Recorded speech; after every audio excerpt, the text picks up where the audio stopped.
I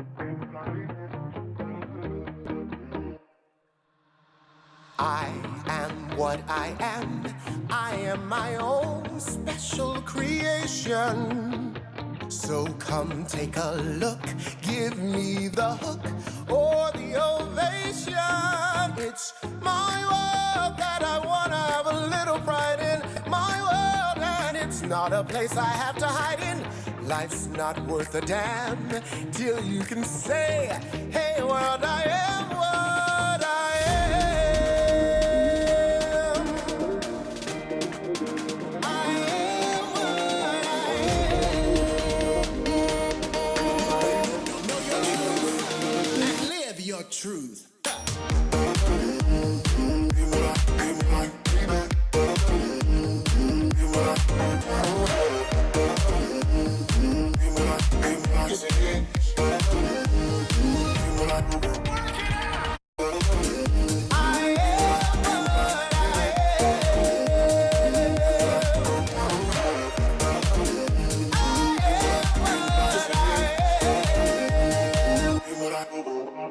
I am what I am.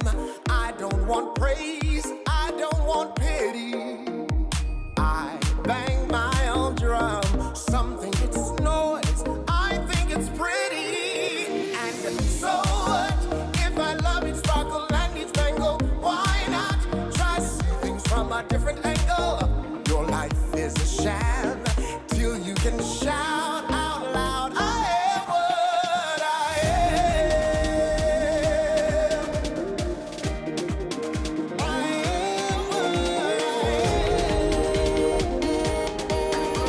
what I am.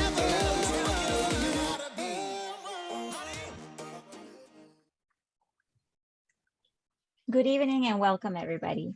Welcome to this safe, beautiful space. We are very happy and grateful to have you with us tonight. I'm going to give some instructions for Spanish interpretation and closed captioning. If you would like to hear this event in Spanish interpretation, I will provide instructions as to how to call the Spanish line. For closed captioning, in the bottom of your screen, you will see a block with the letters CC. Please click on that icon and it'll allow you to see the options enable closed captioning. Please click on that and it'll be enabled right away. For Spanish interpretation, I will give the instructions in Spanish. Buenas noches y bienvenidos. Estamos muy agradecidos de tenerlos con nosotros esta noche. Si desean escuchar este evento en el idioma español, por favor llamen al número de teléfono 844-857-5555. Esta es una línea gratuita en la cual podrá escuchar la interpretación en español.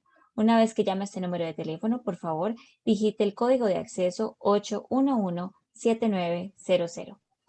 Inmediatamente presionen el numeral o la estrella e iniciará la interpretación en español. Estas instrucciones también se pondrán en el chat para su acceso. Gracias y que disfruten este evento. Thank you and enjoy the event. Thank you and welcome everyone. Welcome to the final episode or workshop of the Survivor Healing Series, Count It All Joy, where we've been exploring the transformative power of Black joy. Tonight, we are getting peachy, okay? Which is why I'm joining you from my kitchen / living room. My name is Digital Boyd. I use she, her pronouns, and I am your host for the evening. Now, when it comes to the kitchen, I can cook, okay? My grandma taught me something, but what she did not teach me was how to bake. It's not my ministry. So I'm very excited to be learning how to bake something very special, and we're gonna talk about that in a second. If you're not already in your kitchen, go ahead and make your way there and pull out the following ingredients. We're also going to drop those in the chat, okay? So you're going to need some fresh peaches or canned peaches, flour, sugar, light brown sugar, a cup of butter, hot water, cinnamon, lemon juice, cornstarch, vanilla extract, and I know I say that wrong, but vanilla extract, nutmeg, and, or if you're my mama, because she says nutmeg, I don't know, nutmeg and salt, okay? Get all those ingredients. I had to put them out in advance, Candice, because I'm chaotic. And when I can't find something, I just start, substituting. So I messed up because I was supposed to tell y'all to get some milk too. So I'm sorry. So if you can run and get you some milk, if you can run and get you some milk. Okay. I think we might got some milk. Is soy milk okay? It's gonna be okay. Girl, I'm from the South. I use all the butter and like I don't know, but we gonna see today. We gonna see today. We gonna find out today. We gonna learn today. How about that? We're gonna find out. Okay, before we get into the things though, whether we're cultivating joy or by dancing like no one is watching, or preparing a nourishing meal with loved ones, or creating an intentional space to feel a full range of emotions, the Survivor Healing Series has been our space to cultivate a regular practice of joy as a necessary tool in our individual and collective liberation. Throughout this series, we have centered Black joy, its transformative power, and the various spaces and ways to access it. We began the series by talking about Black joy as an essential part of the emotional continuum, along with emotions like frustration, sadness, and anger. We then had an opportunity to reconnect with our bodies through play and pleasure. We practiced visualization and collective art creation to recognize Black joy as resistance. And tonight, we're in the kitchen. We're considering the rituals and recipes that can support our healing and joy. Before we dive in, I'm gonna pass it to the brilliant Mari to ground us. Mari, are you there? I am. Thank you so much, Dejanay, for grounding us in what these past few weeks have been, right? Around Black joy, and also these rich, juicy conversations that help us to consider what does joy and survivorship look like together, right? In our bodies. And so this grounding is an invitation to really just take a pause before we jump into the juiciness that Candice is about to deliver in this conversation through this Peach Cobbler and through this session, by first really taking a moment to consider the body, right? And really remember that much like the sun is its own sort of force that allows our bodies to open and absorb the nutrients, when we take a grounding moment and really pay attention to the breath, we open ourselves to be able to better absorb all the jewels and gems and juiciness of this evening. And so wherever you are, I invite you either to stand or to get really comfortable in your seat, really listen to your body right now. It's the close of the day, so really just take a moment to listen first. And wherever you are, really feel your feet sort of on the ground and your spine nice and long. I invite you to take a nice deep breath, this thing that we do all the time, constantly in order to live. And as you notice that precious breath, those inhales and exhales, I invite you in your next inhale to bring your arms out by your side like a T. Really feel your shoulders root down, and then feel your hands come together right behind your crown, and then just lean back as if you are looking up at the sun, opening up the shoulders, perhaps feeling how lovely it is to have your crown be held by your own hands full of medicine and magic that's about to chop it up tonight. Taking another breath of gratitude for all that the hands have done for you today and all of your days, all the days of your healing journey.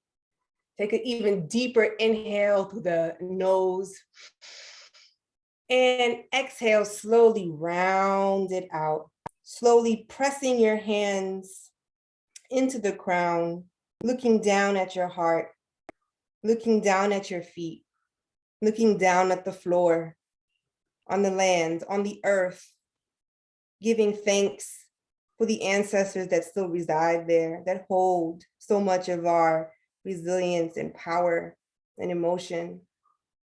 Giving thanks for the stewards of the land that help to steward all of the food products that are on your table.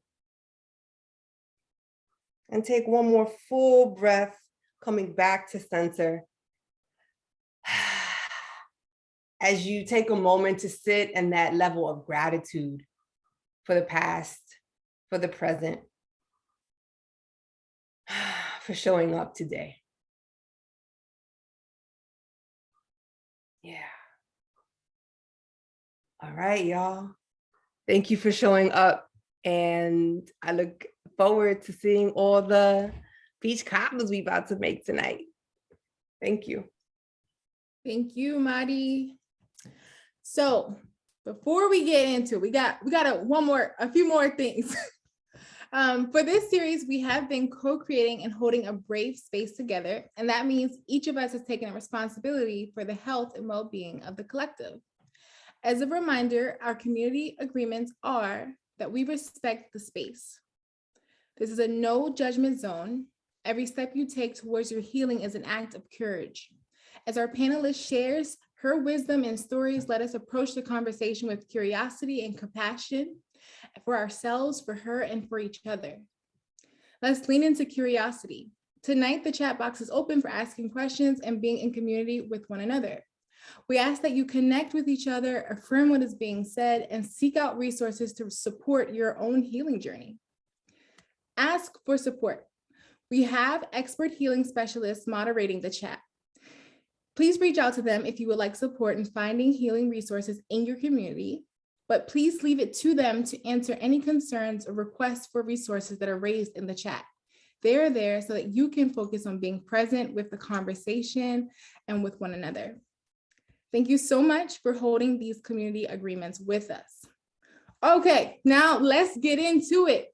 Tonight we are live and direct, okay? My trainer used to say that, live and direct, baby, as we were suffering in the gym. Anyway, tonight we are not in the gym. We are in the kitchen. We're about to bake it up, cooking it up like a stir fry. We're not cooking that. We're cooking something else like a stir fry. And I'm so excited to be with none other than the brilliant baker, public theologian, and educator, Candice Marie Benbow. Candice is a multi-genre theologian who situates her work at the intersections of beauty, faith, feminism, and culture, giving voice to Black women's shared experiences of healing and journeying towards wholeness. She is also the daily lifestyle writer at The Griot, where her focus is health, education, and all things that lead to abundant life. So Candice, welcome. How are you doing tonight? Wait, I think you're muted, Candice. You're muted. Can you hear me now? Yes, now I can hear you, yes. I'm good, how are you? I'm doing good, I'm excited. I can smell these peaches. They're sitting out, so I'm like getting really excited. Okay. Let's do this, Candice. What we need to do before we jump into this conversation? What needs to happen? First thing we need to do is wash our hands. So that is first. COVID is real out here in these streets. It is. So we gotta wash our hands. Okay, let's do it. Now, I feel like every grandma in the world, that's the first thing. Don't come in here touching nothing without washing your hands. Without washing your hands, exactly. So we're gonna wash our hands. And then, did you say you already had your peaches out? I did put them out. They were canned though, so I didn't do that much. That's fine. So what we need to do is you need to put your peaches on the stove, and they need to cook, for a little bit. So you're gonna put your peaches, you're gonna put a half of your cup of brown sugar, a half of your cup of white sugar, a half a stick of butter, which is a half a cup of butter, and then your cinnamon and your nutmeg, and you're gonna put it on the stove. I already got mine on the stove. You're gonna get it on there because you got to get the flavor. You got to get the flavor together. So get your, I'm doing that. yes, get your peach. Everybody get your peaches. Take a half a cup of butter, which is 1 stick of butter. Take a half a cup of sugar. We're gonna start with a half a cup of white sugar. We're gonna start with a half a cup of brown sugar. Okay. You're gonna put that all in there, right? Remember, I I'm told y'all eyeballing to, this. huh? I had to eyeball it.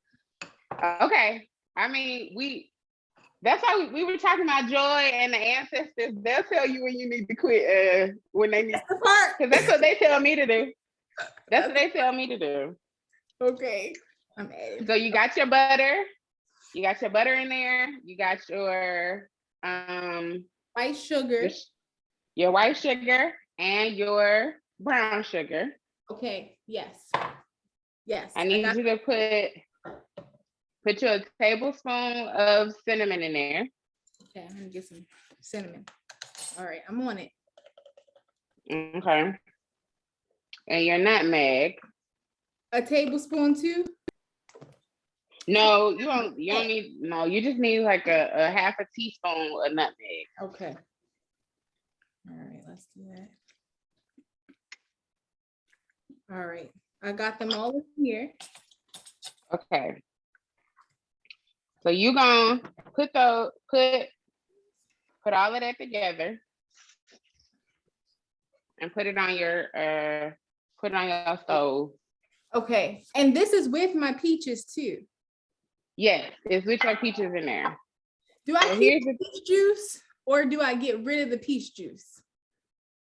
So here's the thing, I don't ever get rid of my peach juice, honey. Like cause that's what makes it good. You got to keep that in there. So now somebody else might tell you to drain your peaches, but I don't drain my peaches. Okay. So, and my grandma don't drain her peaches.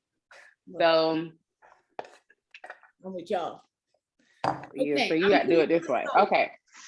Now here's the thing though. You might not put all of your juice in when it's time to put everything in there, but you rather have it and not need it, honey. Right. Than to need it and not have it. I don't want to dry peach cobbler now. I can't have you don't.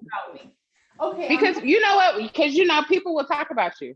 You know they will. You know They will talk about you. And you can't tell people that you made one with me and then folks start talking about you. Right. Because they're going to be expecting excellence when I say it's. Because I already got to explain the way this soy milk that you using. That was my fault. That was my bad. But and it might work, but I'm a whole milk girl. I'm from the South. So yes. So the other thing that you need to do is you got another stick of butter, because I told y'all to take out a cup of butter. You need to where's the thing that you're gonna put your peach cobbler in? Well, I got two sizes because I didn't know. What you okay? Let me see. They're both same. Use that one. Use the smaller one. Okay. Yeah. Okay. So you're gonna unroll it and you're gonna put your stick of butter in there. Now we're gonna preheat the oven and we're gonna put it in the oven as it preheats so that this melts. Because what we're gonna do is we're gonna put the dough and then the peaches, and the dough is gonna rise. So the butter and everything will be all good in there. So get this in here and then put your oven on 350. 350. All right. Yeah. I'm on it. Okay.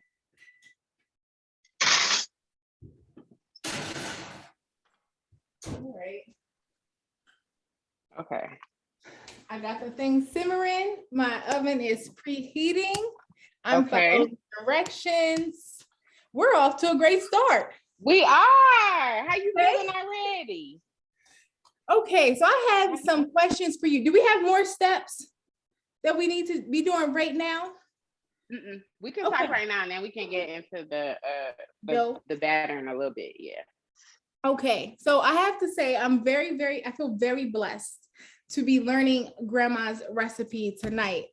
And I know before we get into the things, I would love for you to share with us your pronouns and who and what you are bringing into this conversation about Black joy, recipes and rituals, and also survivor healing. So my pronouns are she, her. I've spent the day in preparation for this. And so I've been laughing about how a baking became a source of healing for me following the passing of my mom, who was not a baker, and would let you know that she was not a baker. And so I feel her here. My Aunt Dolly, who passed in 2019, her favorite cake was a yellow cake with chocolate icing, and I make it every Thanksgiving in memory of her. And so she is in here with me. And I'm really excited because I think one of the things that I've been really looking forward to is a conversation around what it looks like for us to triumph and what it looks like for us to thrive in joy. I am somebody who loves the kitchen, so I can't go a day without being in here. So being in here with you, having this conversation is absolutely a joy and a dream. And so thank you to and everyone who made this possible. So that I am bringing all of the excitement. I am bringing my my already repentance, because today is the first day of Lent and I gave up sugar, but I'm gonna eat some peach cobbler today. So and I'll start over tomorrow. But I am so happy to be here. Yes, well, we are so thankful that you are joining us, that you are sharing grandma's recipe. Two things. First, I just have to acknowledge that grandmas everywhere do not be telling us the recipes. Or maybe it's just my petty family. I really don't know, because you asked, how do you make it? It should have been here. I was trying. You're hiding secrets. It's the secrets. So be very clear. Be very clear. This is grandma's public okay. peach cobbler recipe. It's always this is not okay. The one that we get at the holidays and the one that's at the house. Okay. This is the one that it's still good. Okay. But this is the one that she's willing to share with everybody. When I told her I was doing this, she looked at me and she said, don't give them folks my recipe. Because I actually made the mistake of giving someone her sweet potato pie recipe. And girl, we're not even friends no more. And so that's what make it even worse. So, you know, Black mamas and grandmas do not play about their recipes at all. Like, I have been cursed out for sharing recipes. They will literally leave you on red. Like, well, how you make that? It's none of your business. So none of your business. I feel good though. I feel like we're learning something. We're still connected to her recipe. And it also brings me to who I'm bringing into this conversation tonight. And I want to invite everyone who is watching with us to drop in the chat, who are you or what are you bringing into this experience tonight? And for me, it's like my grandmothers. Both of my grandmothers, two of them have passed, Grandma Anna, and both of them, they were in the kitchen cooking. One was known for her pound cake. So when you said pound cake, that was her thing. And when she passed away, everyone was like, she did not write down the recipe.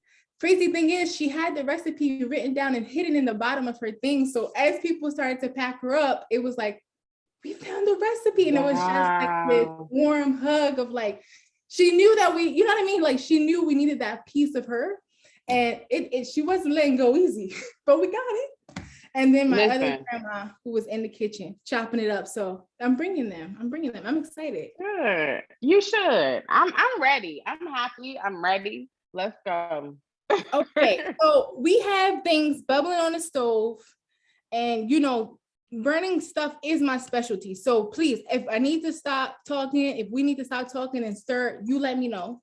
But I want to give you the next question. This is what I'm telling you. Okay, so you give me the next question. Okay. While I'm answering, this is what we're gonna do. While I'm answering this question, y'all can listen to me while you go and look at your peaches. You want to make sure that everything is mixed together. You don't want it to be bubbling to the point where it's burning. You want your butter melted. You want your sugar well dissolved. You want everything in there. At this point, you can also take, when you go over there and see how it's looking, you can put your lemon juice and your vanilla extract in there so that you can cook and get the flavors in. Yeah. Okay. So yeah, so you can do that while I'm answering the question. Okay, so I'm gonna read the question, then I'm about to go add my things. So okay. Tonight's conversation, it's all about accessing joy and ultimately healing through rituals that we create for ourselves, be it resting, be it writing or journaling, or cooking and baking. So I wanted to ask you, what does it mean for you to form rituals as a path for healing? Oh, wow.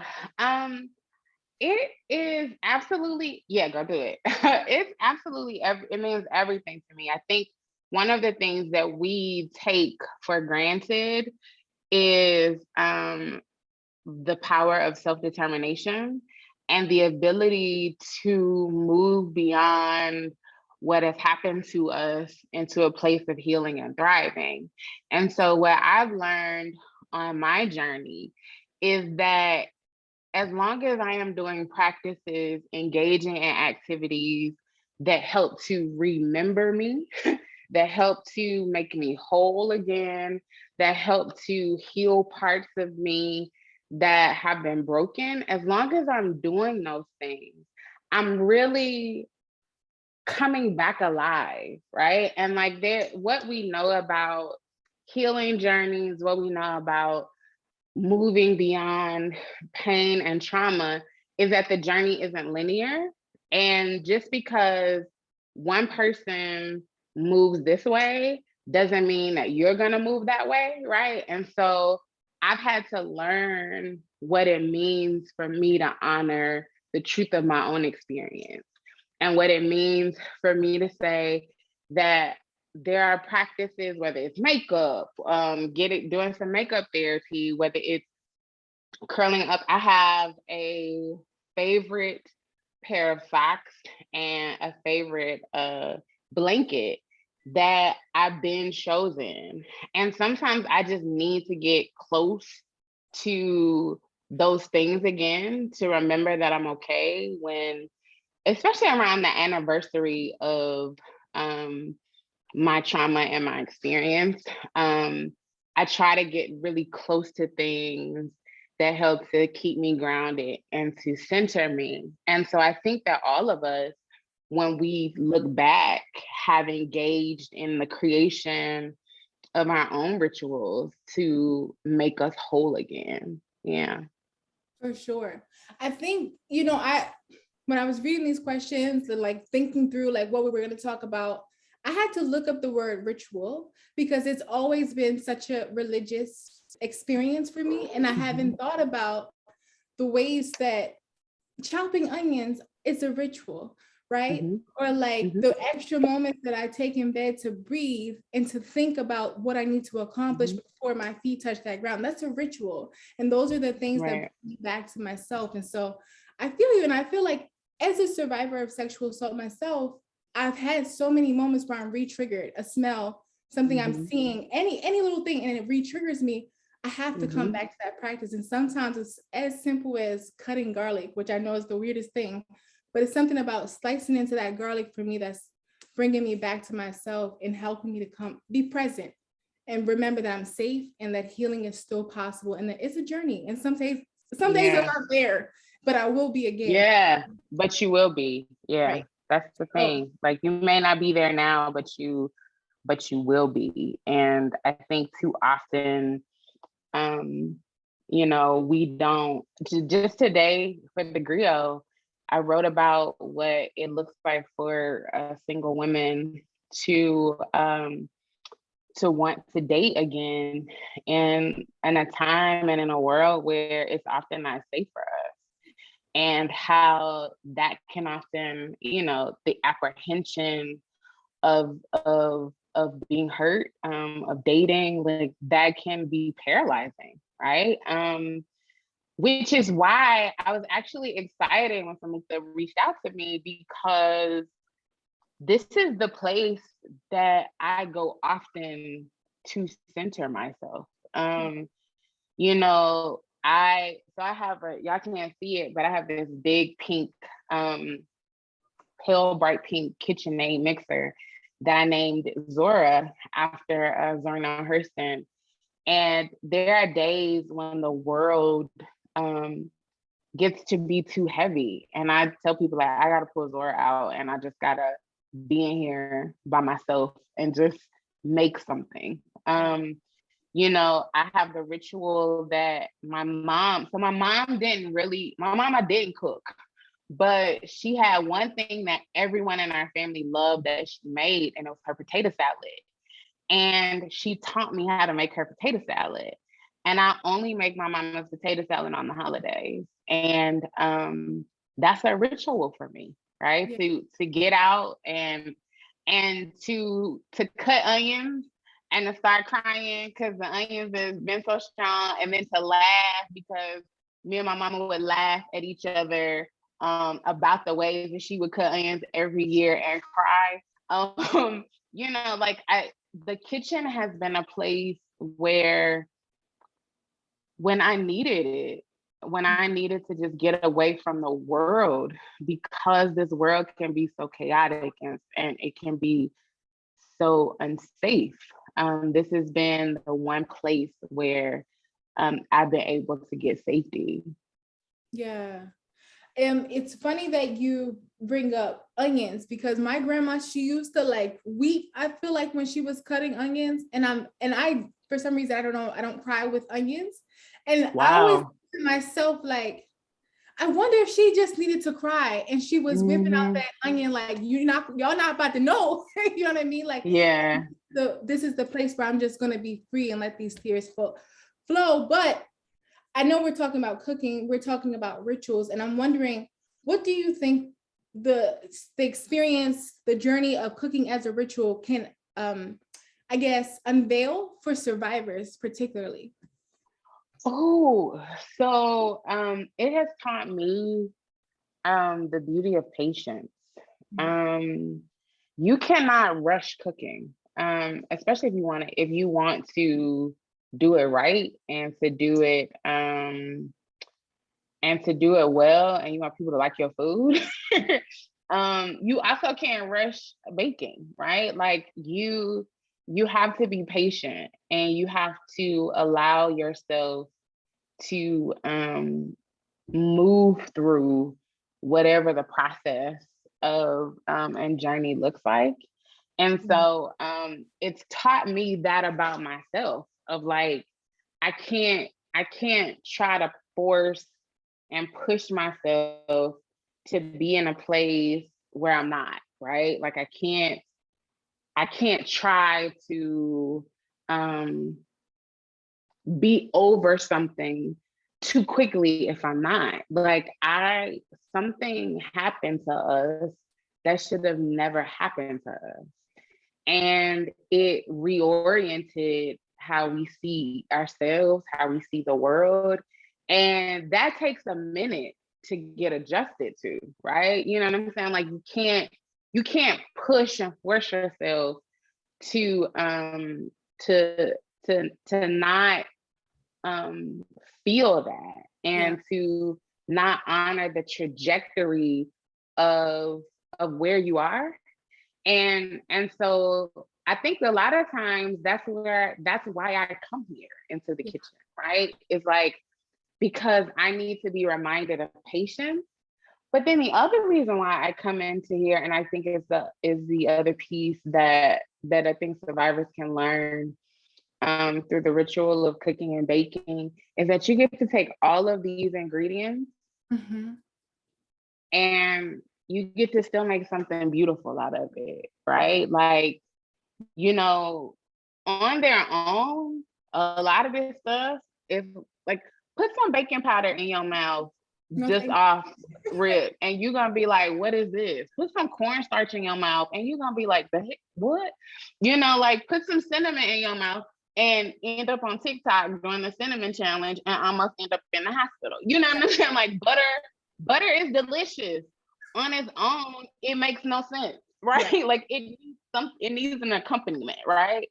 So you have all of these different ingredients that go into the making of something beautiful. You have a life that has all of these different experiences. Some we wanted, some we didn't want, right? But we are not the sum total of any one experience, right? We are the total of everything that we've endured and everything that have gone into the makings of us, and we can still live and have a beautiful life. And that matters more than anything. It's still having and living a beautiful life. You about to go stir something. What you about to stir? Girl, so I had to check my so you need to check your peaches. Okay, well, let me go. So by now, yeah, so come with me. So by now, your peaches, have you noticed that they have a little different color? Yes, they're looking very caramelly, but not burnt. Okay, good. You don't want them to be burnt. Okay. So now you can really turn your peaches off. Okay. Turn your peaches off, and then we're gonna come over and we're gonna make the batter. Okay. So I'm with you. For your batter, and you need to have a cup of flour. Okay. So get your cup of flour.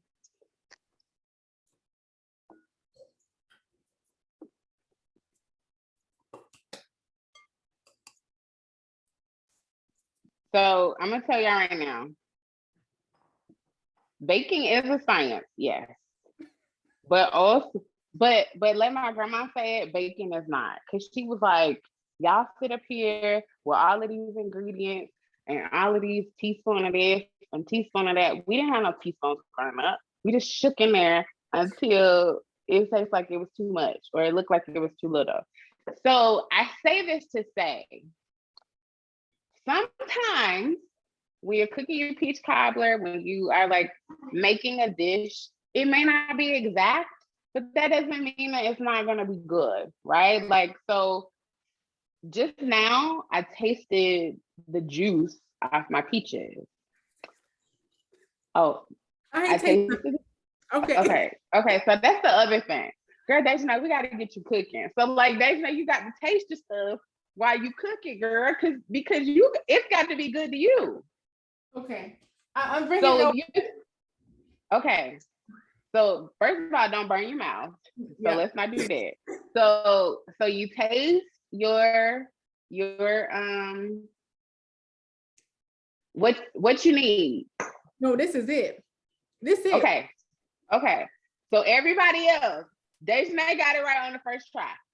If you didn't, if you feel like it needs some more sugar, I always add, if I feel like it needs more sugar, I always add brown sugar. Like I think brown sugar is always better.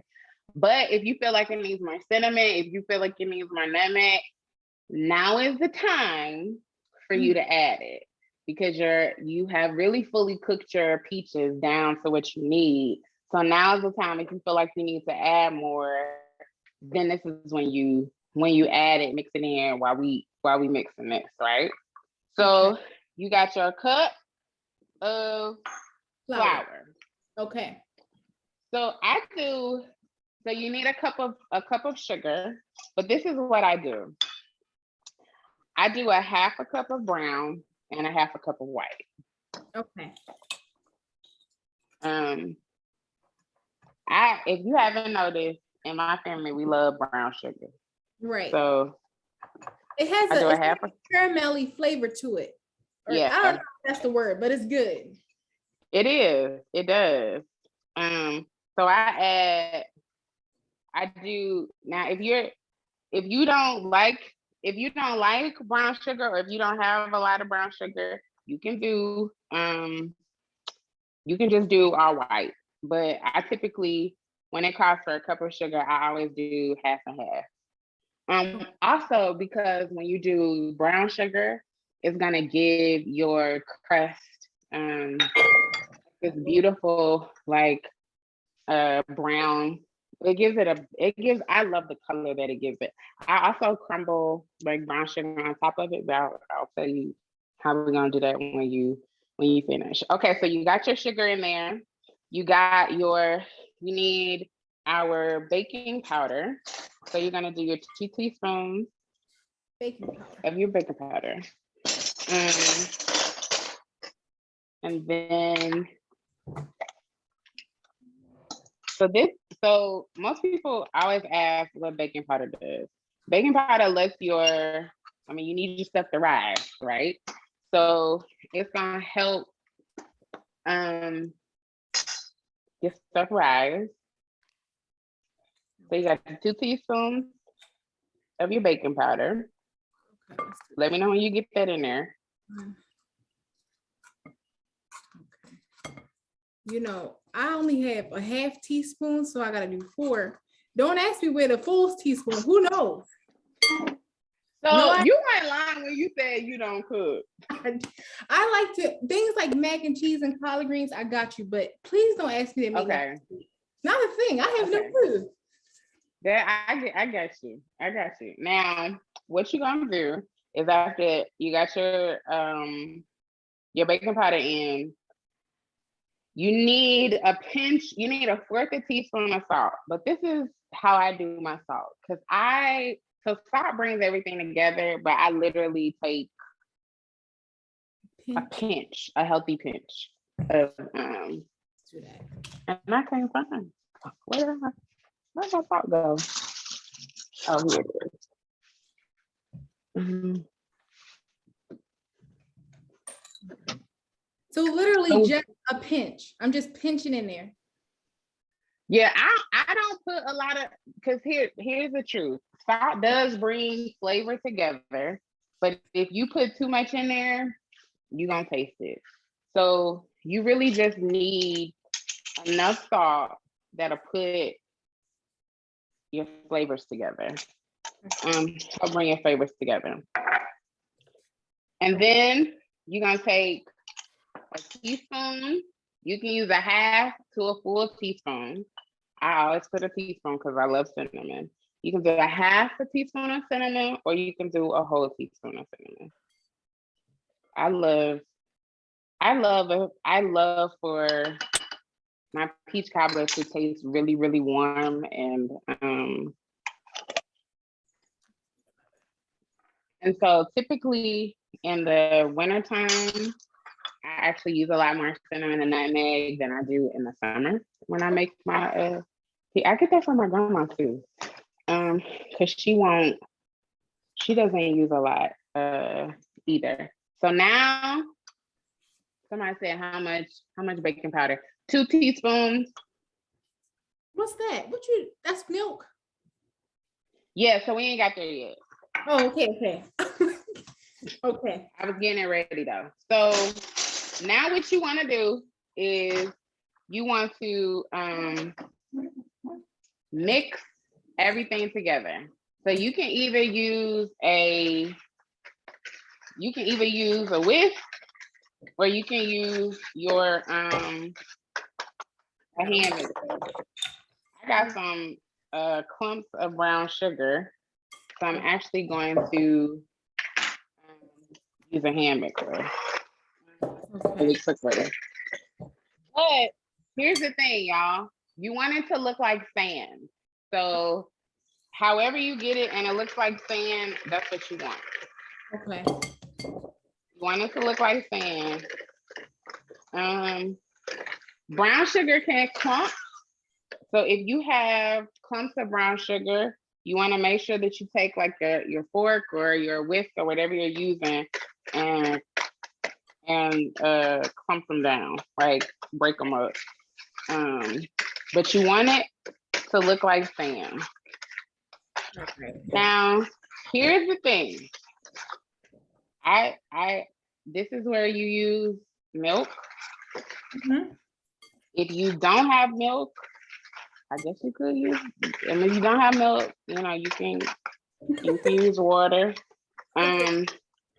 Milk gives it another flavor, but you're gonna take 1/3 of a cup of milk. Let me get that. 3/4 of a cup, I'm sorry. You're gonna take 3/4 of a cup of milk. Billy is doing great. I'm reading my comments. Okay, so you're gonna take 3/4 of a cup of milk. We're gonna see what this soup tastes like. I just told you I don't have a You're right. measuring station, so I'm It like, was my fault. So you're gonna pour this 3/4. Okay, Desmond, you okay, sweetheart. All right, that feels What right. did the ancestors tell you to stop? Cause you over there pouring, and I'm pretty sure they told you to stop.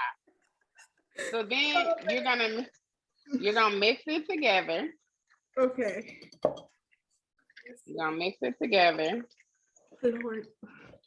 and you should get.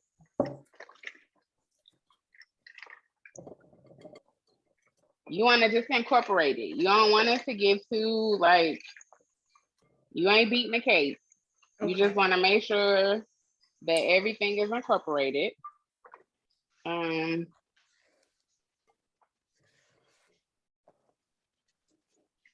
So does it become a dough then, basically? It's gonna be a liquid. Oh, it's supposed to be liquidy? I mean, it's a. I'm gonna put some on my spoon and show you as it pours what your consistency should be. Okay. It should be the consistency of a cake batter. So let me see. Need a little more milk. A little dry over here.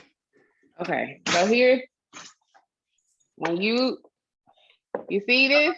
Yeah, that's not what I got. Okay. Okay. We're doing this. Okay. This looks better.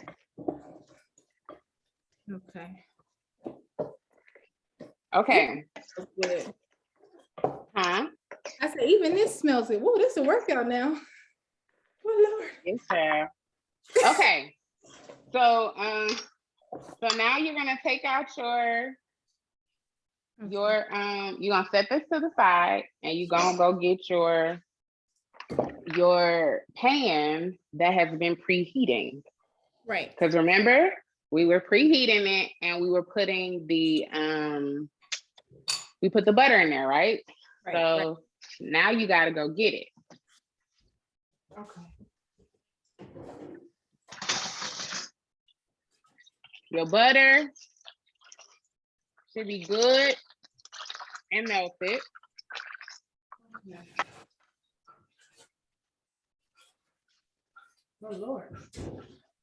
Huh? That's good. Okay, my batter's here. Okay. It's bubbling. So, okay. So it's melted. Yes. Okay. So now you're gonna take your dough that we just made. Right. And you're gonna pour it in there. Okay. Let's do this. You're gonna pour it in there.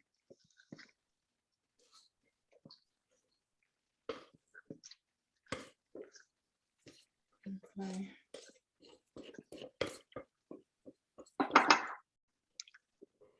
All right. You got them in there? It's in here. It's in here. Okay, go get your peaches. Oh, okay. Let's do it. The first thing that you're gonna do is spoon your peaches in. If you got a cup, if you know what you can use, you can use that. Remember the cup, measuring cup that we've been using? Okay. And put the peaches in only. Well, you're gonna cup them. So it's okay if you get peach juice. But remember, I was telling you, you're probably not gonna use all your peach juice. You're gonna pour them on top of your dough. Okay. Oh, wow. Okay. It's coming together. All right, let me see. Okay. So now, did your grandma make the peach cobbler, or do you make it for her? Who's making the peach cobbler now? We both do, because I mean, she'll tell me it's good, and then she'll be like, "Girl, you didn't put enough on such in there." So then she'll say, "Move, let me do it." Oh, Lord. Right. So you got it in there? Yes. Peaches okay. Peaches are in. So you might have take a teaspoon of brown sugar. Okay. And just sprinkle it over it at the top. I do this now because I always eat it with ice cream when it's done. And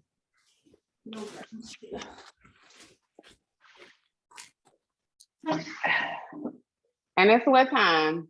Oh, it's 7:30, so that's good. So by the time we finish, we should be able to look at it, and we probably have about 10 more minutes. Okay. It cooks for about 40 minutes then?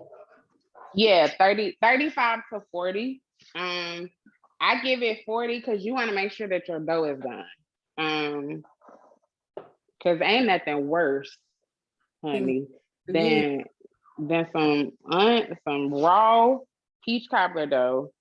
My Lord. It's like, what did you come here for? So how will we know that the dough is done? Is it going to be kind of more like a biscuit then?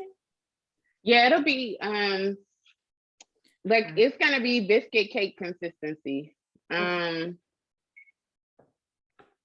So what I would tell you to do is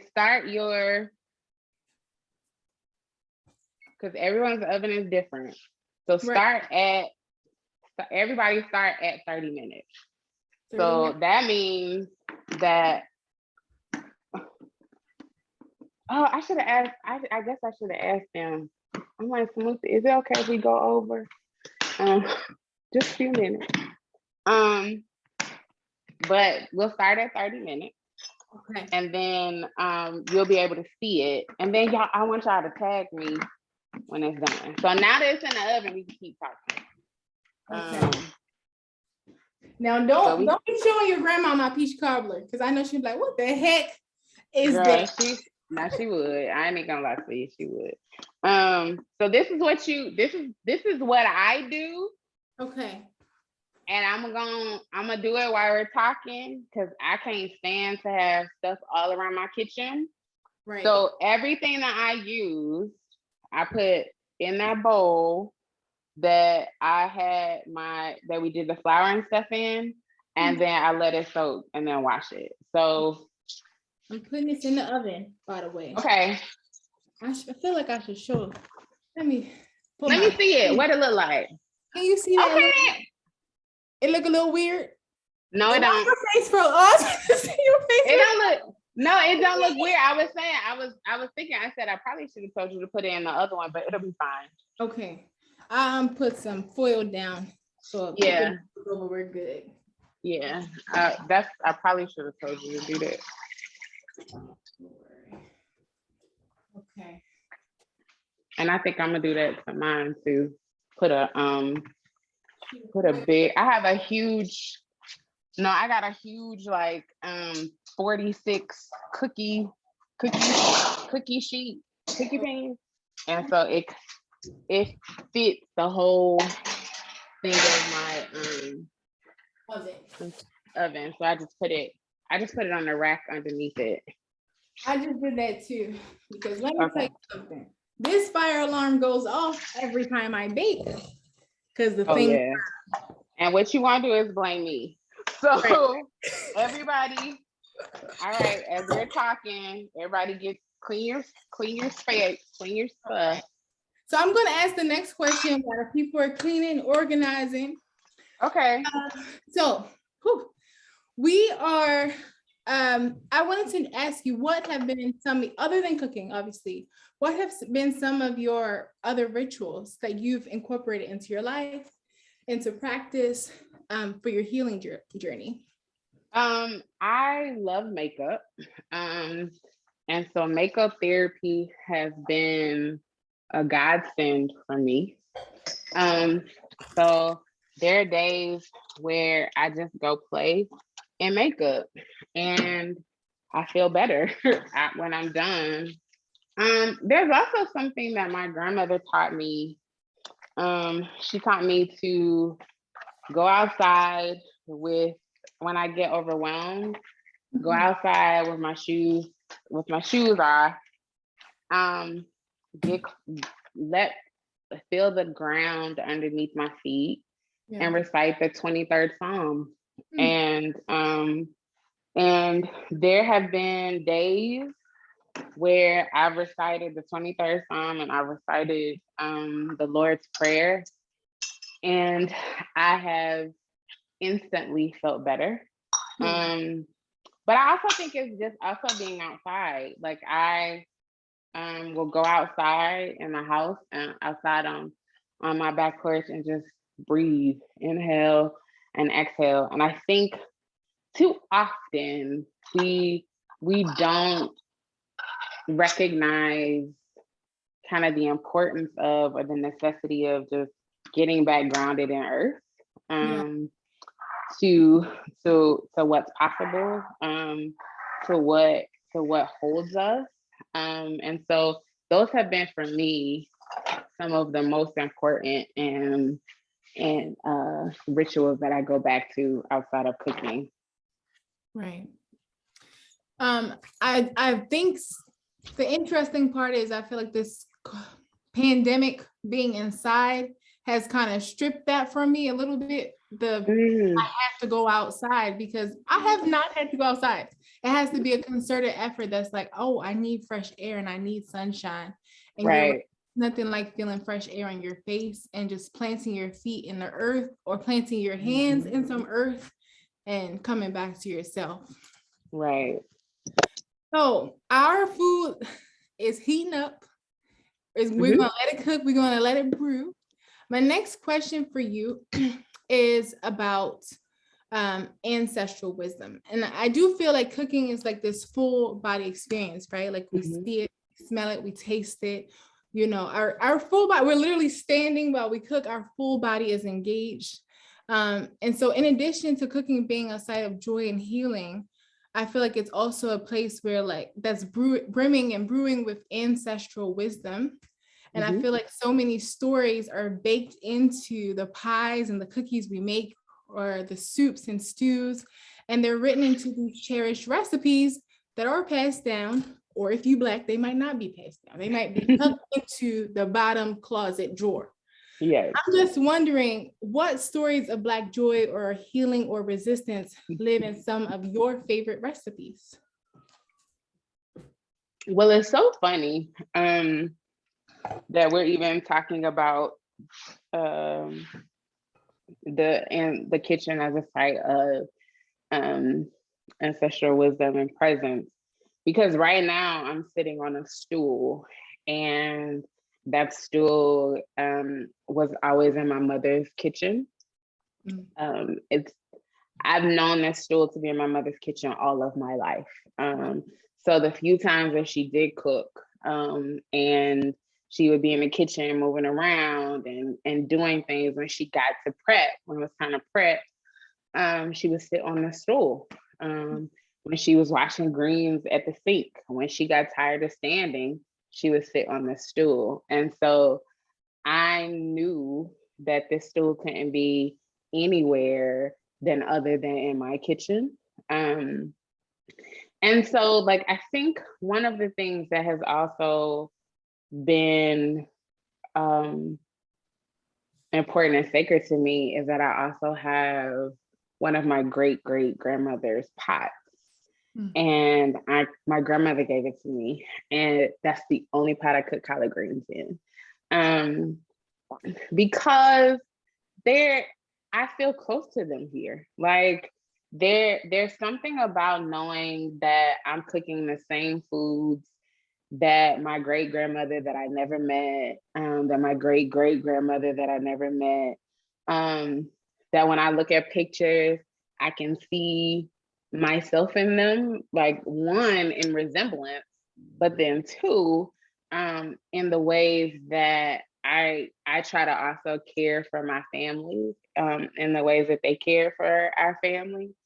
And so there are a lot of recipes that, hold that. So I have my great Aunt Lula's fruitcake recipe that I only do. And to be honest, it's more liquor than it is anything else. And so like, I was looking at this and I was like, what is this? I hate this. Like, because this is just straight alcohol.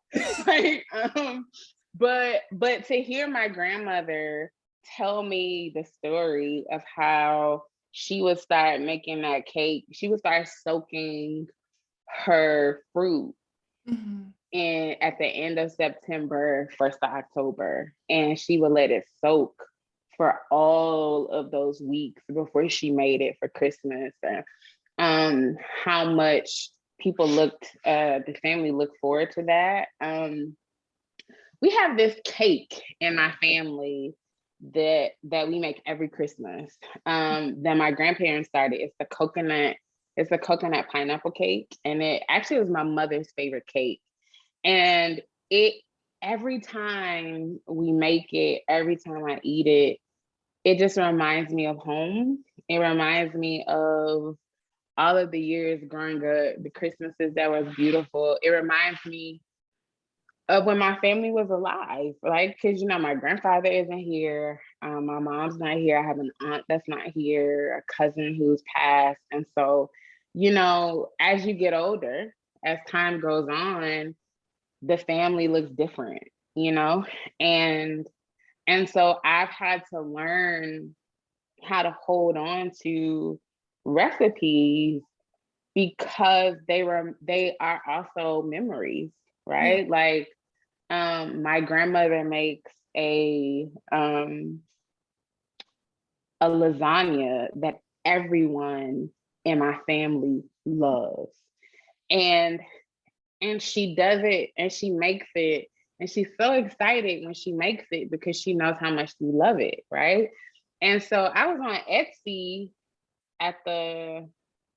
sometime last year, and I didn't know that you could do this, but you can get pots and pans made that have the handwritten recipes at the bottom of them. Wow. So over the holidays, I asked my grandmother to write her macaroni and cheese recipe, to write her peach cobbler, the real one, the peach cobbler recipe, and her lasagna recipe. And I got them put onto these huge, these pans. And so at holidays and at special times when I pull them out to make them, I have my grandmother's handwriting. And I also still have and actually laminated the pages that she wrote on, because I want to keep that.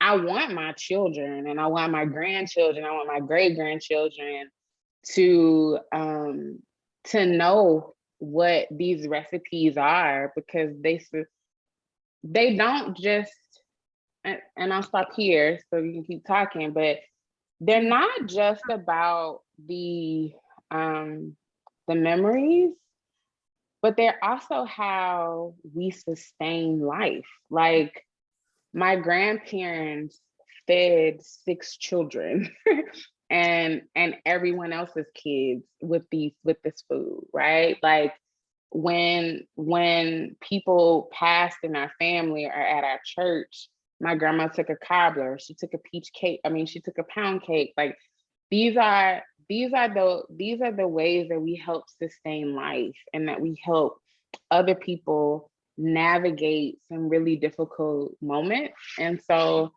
I want to always honor that the recipes aren't just recipes, right? Like there's so much more. And I think that when we do that, we really honor the ancestors in the ways that, I think make them proud. Yeah. Oh, this is giving me all the goosebumps and so many things you said. I think for me, I'm thinking about food and how it is present. And you're right, recipes are not just about food, but it's always present at these critical moments, right? When people pass, they show up at the repast with the mac and cheese and the collard greens, and they're making sure you're fed. They're dropping food to your house. When you're getting married, they're bringing food to you. People are, did you eat? I've got you a plate set to the side. I feel like it's all these critical life moments that we had. Food is always present and it's always at the center, and it holds so many stories. And I think about like my grandmother and her mother, and no, they were not saying to me like, hey, I'm also a survivor, or here's the trauma I went through. They didn't tell me these things, right? And I know that these were a part of their story, and they didn't have to tell me these things, but the way they chopped those onions and cried, or the way they were like, you're not even paying attention, like just the memories that I feel like they held so dear. I think that was a part of their healing journey too, And so for me, I think, especially because I'm like one of the young people in my family, trying to like pull the recipes out the family. I found this I'm going to show y'all. I found this little family cookbook at Target. It ain't that special, but literally every single recipe, I've hit up the aunties. Do you remember how they used to make this thing? And I know I got soy milk over here. It's because the dairy be getting to me. So I'm trying to recreate a lot of these recipes without meat, because I'm a vegetarian and I can't have the dairy. So it's like writing down the actual recipe, because that's what I want to pass on, but also figuring out how do I tweak it for myself. But it's so many stories. It's so much. So your ancestors are with you. They're ever present. And it just feels so special. It feels special. So thank you for sharing that with me. I have more questions for you, but I want to give you time to tell me, is this something I need to do with this cobbler? No, you just need to, I put the timer on, so we got like 16 minutes before we need to check it. Okay. So no, we good. Okay. So I know that you talked about pulling out your handy dandy KitchenAid Zora and working through grief. And I'm wondering, I feel like for so many survivors, healing doesn't feel possible, right? Or they feel so far from healing. What does it look like to work through grief? Like, where do you even start? Wherever you're feeling it. I think we have, so I've had to learn to have a very different relationship with grief.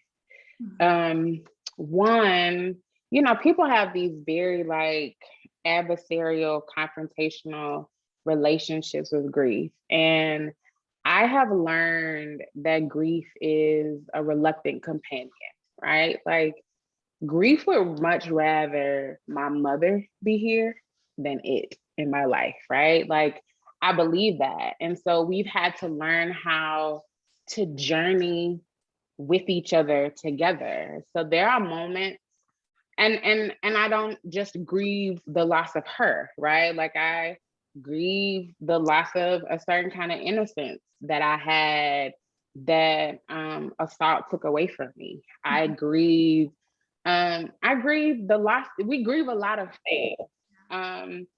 What I've had to learn is I don't fight how grief comes. Like, there are days where it comes and the waves come and they are waves of just deep sorrow, and I feel them, right?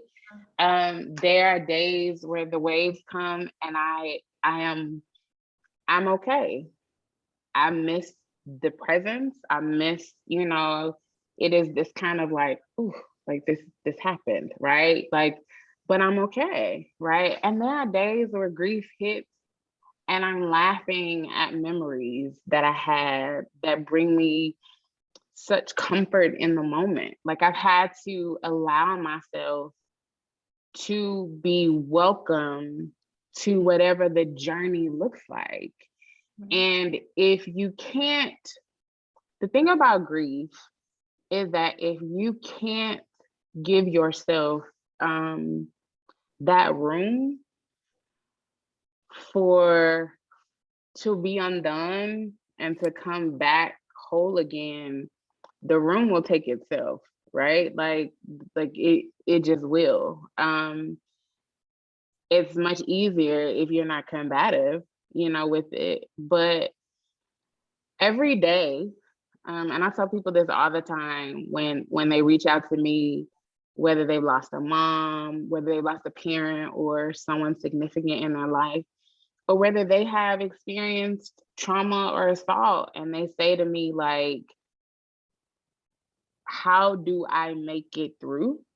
I tell them like, it literally is just taking a step a day, right? And sometimes that step for me was I woke up, I brushed my teeth, and I'm getting back in the bed. Right? Like, like that was all you was getting from me today. And I counted that day as a win. Right. Some days I was able to do more than others. Like the honest truth is that you have to walk through it, and you pray that you have people who are in your life who are willing to walk with you, who will hold your pain and who will hold your stuff. But you gotta walk through it. And each day you look up one day and you realize it's not as heavy as it once was. Yeah. You know what I'm saying? Like you look up one day and you're like, huh, okay. I can do it. I can do it, and I try to hold that hope for people when they can't find it for themselves. But it is true that I don't know when that day will come. I wish that we never had to even do things like this. I wish that organizations that have helped us through pain and trauma didn't have to exist, because I wish that we lived in a world where people did not hurt other people, right? But because we don't live in that world, we still have to give people the space to know that, I wish it was the next day after that you were able to get up and be your resilient self and not be affected by it, right? But the truth is that that's not the reality for a lot of us. That's not the reality for any of us. But that day does come when healing, when you realize that you've been walking in it. Like, it's not a journey. I mean, it's not a destination. Like, I think that that's the biggest piece that a lot of people that we're not necessarily honest about, is that healing isn't a destination. Like, we are healing. Like, healing is a journey. It's what we're moving through. It's what we're moving towards. It's what we're walking in. It is a journey. And if we miss that because we're trying to get to a specific end, then we miss the very thing that we're looking for. This is so interesting. I was having I'm a foster parent with teens, and we're both survivors, which is such a weird space for me, because I'm like, okay, I don't know how to help you because I'm just figuring out how to help myself. And so we're figuring out together. Okay. But I was telling her, okay, we're going to start therapy, and like, this is going to be hard and it's going to be uncomfortable, and I can't make it less uncomfortable for you. And she said to me, she was like, well, this therapist is not helping me to feel better. And I was like, sometimes it doesn't feel nice. Sometimes you don't feel better. And your therapist is not necessarily here to give you the pleasantries or to help you to laugh and smile all the time, but to get to a place where you can feel all of these emotions and they don't take you down every single time. And so I think that's the journey for her. It's the journey for me. And I think it's the journey for all survivors, where it's getting okay with the uncomfortable and also embracing joy, right? Because I think sometimes we live, especially Black women and people of color, I feel like we live in this space where joy feels like this thing that we're supposed to be reaching for, but how do we get there when everything around us is just pushing us down, pressing us in all these weird ways? So yeah, I feel that. Yeah, like joy for so long for me felt very elusive. Like it felt like when my mom died, I was like, my happy days are over. Like I was like, this is pretty much it. Like I'm never going to be happy again. I'm never going to know what it means to smile for real again. Like I really felt that way. And there were days when I went to therapy and like I came home and I only had the energy to lay down because you're mining through a lot of stuff, right? And then I got to a point where I was like, joy is my birthright. Like I get to be happy because I'm alive. Like I get to find things that make me happy. I started the year and one of my resolutions was that I wanted to find awe in every single day. Like I wanted something to happen every single day that made me just be like, wow. Like, you know what I'm saying? Like and sometimes it is the ability for me to just lay in my bed and just exhale from a day, you know? Like I as someone who has had to figure out a way to navigate what it means to have been hurt and assaulted in this way, I can't afford not to find ways to be happy, because he didn't get to take that from me. You know, he doesn't get to have that much power. The pain, the trauma should never have that much power. Like we should all be in a space where even as we're moving through life and navigating the difficulties of it, remembering that it's still beautiful, right? That there's joy in it. And finding that joy has been, for me, you know, it was part of the reason why I moved back south. Like I was living in Jersey and I said, I can't, like this place holds too much pain for me. It was beginning to be hard to move through there because everything was reminding me of just pain and sadness.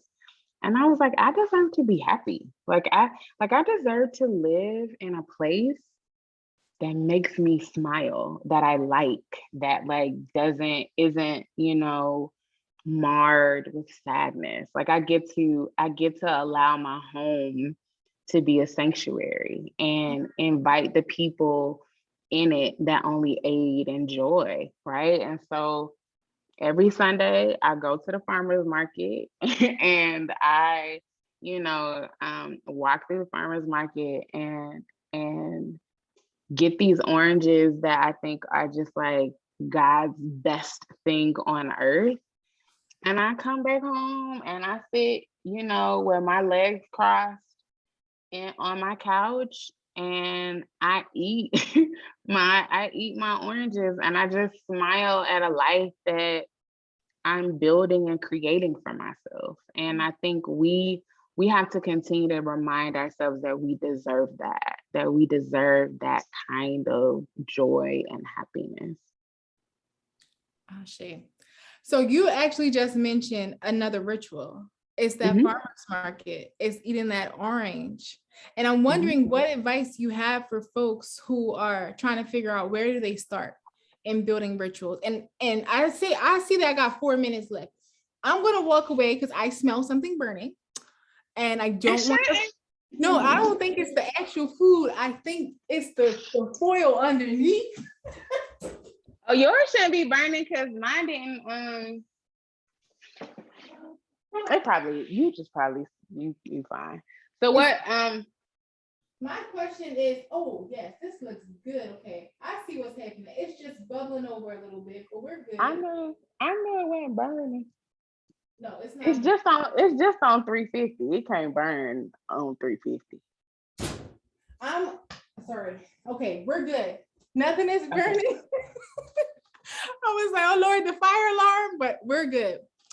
My question for you is, what advice do you have for folks who are getting started in this ritual building process? Where do they start? How do they do it? What does it look like? They start with the things that make them happy. They start with the things that bring them the most joy.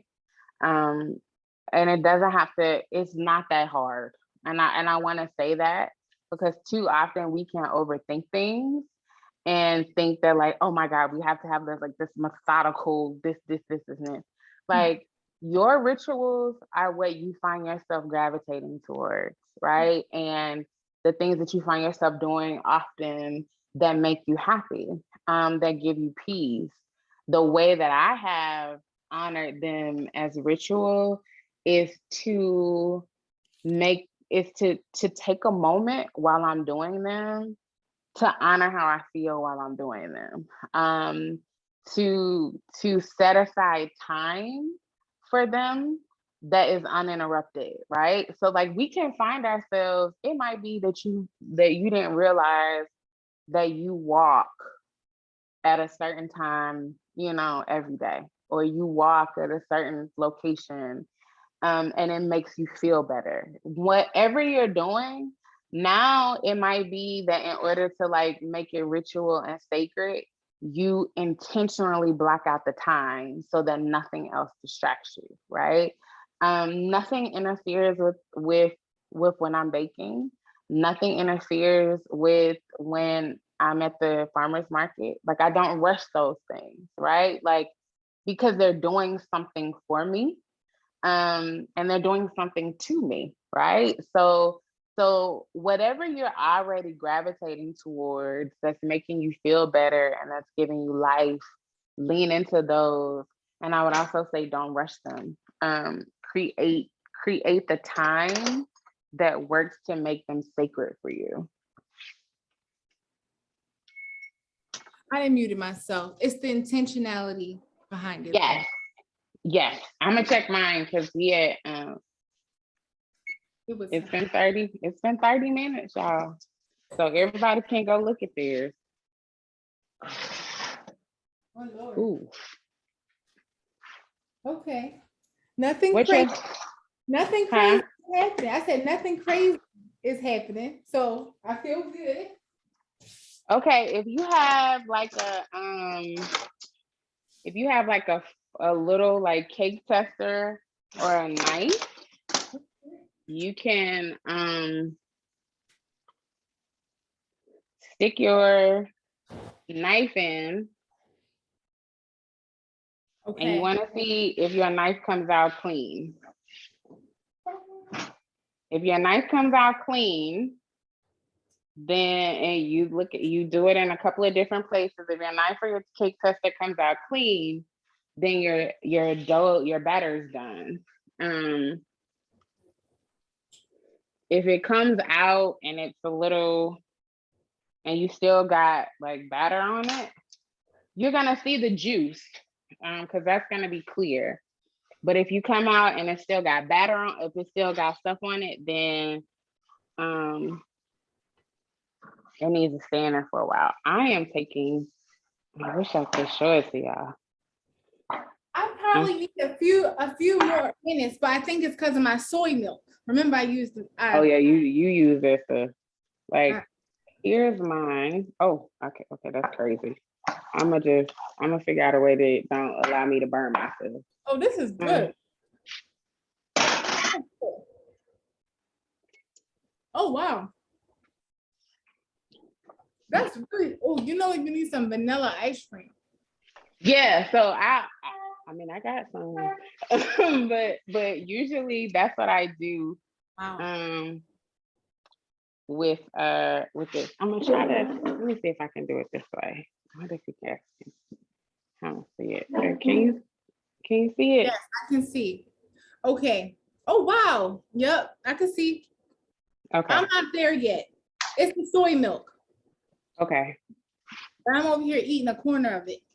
See, that's what happens when you in the kitchen. I mean, I'm gonna get a corner of mine. I'm gonna get a corner of mine too. So Candice said, y'all make the recipe.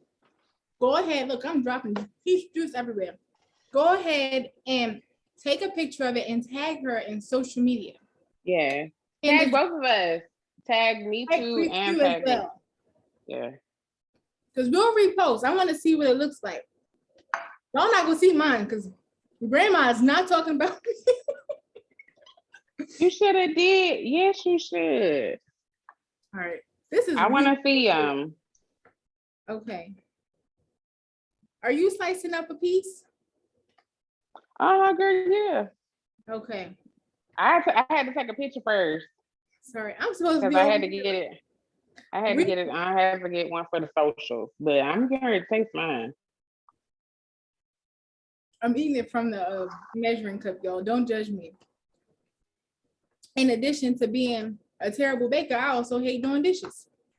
So this, we're gonna use the one we got. That is really, really good.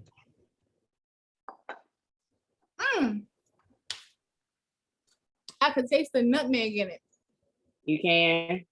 It's good though. Okay. This is delicious. Candice is slicing it up. If y'all are done, go ahead and slice it up. Take a picture. Make sure y'all tag Candice. Tag me too. We want to see. Let us know if it's delicious. And I'm going to keep going. Okay. Look, this is so good. I'm over here thinking about it. Okay, so Candice, I have to thank you so much for sharing this space with us, with me tonight. Oh, you're welcome. Grandma. I said our grandma, Lord. I didn't adopt she'll adopt you. She'll adopt you. Okay. She'll adopt you. You gotta thank grandma for the modified version. We are grateful. Okay, we are grateful. It's good, right? It's good. It's good. But, and I have to take time and also thank the team who made this possible, who made the entire Survivor series, healing series possible. It's all of our incredible panelists, including you, Candice, and all of the guests who joined us this series.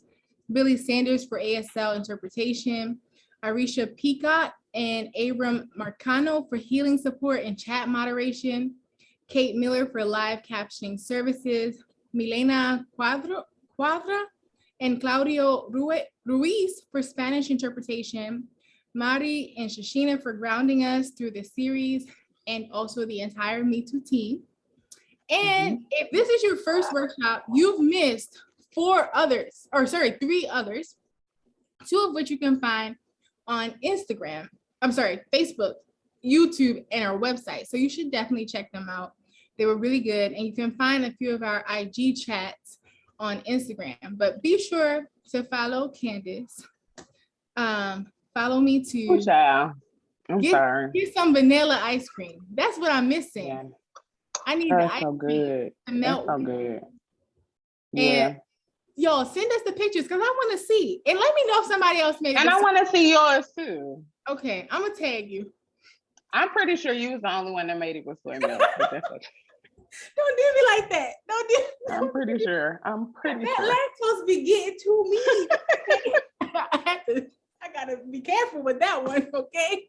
I don't know what happened. I turned 29 and I went to have a little ice cream, and I promise you, I was doubled over in minutes. But I think that's the other part, is that we also don't honor the way that our bodies change as we get older, and what we could do and what we could eat when we were younger. You can't do that anymore. No, not now. So I mean, this will be the only 4 fulls I have, and I got friends that'll come over, and I might free. You know what? I'm gonna freeze some of it so that I can have it after Lent. Because it's so good. Oh, it's so good.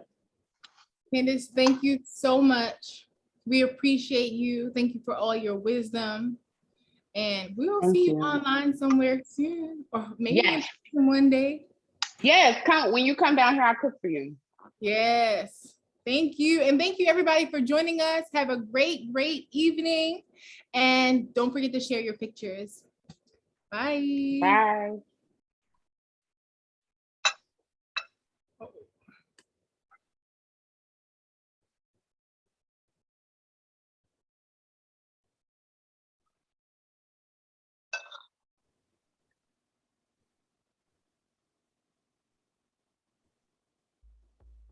Now, don't ask me if I got an answer. Ella Baker was a bad girl. Story of Ella Baker. Ella Baker, Ella Baker. Story of Ella Baker. Ella Baker, Ella Baker, Ella This Baker. is the story of Ella Baker.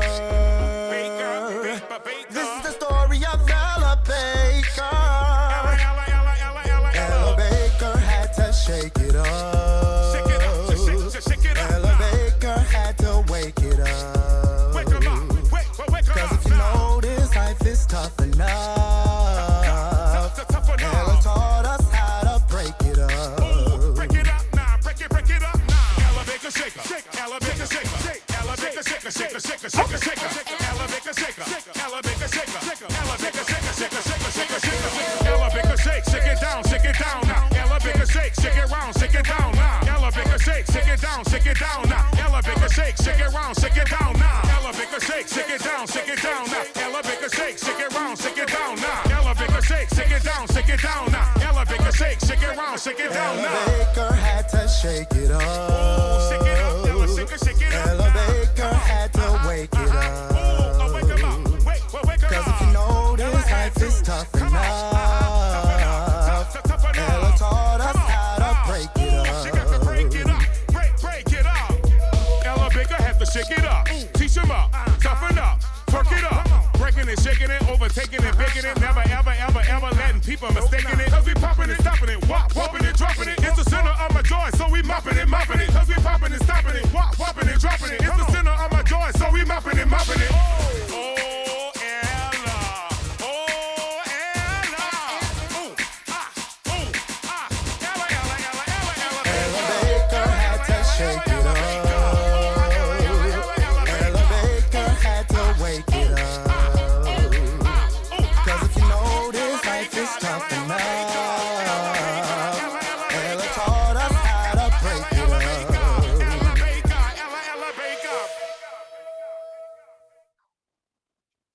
Thank you, everyone. Good night.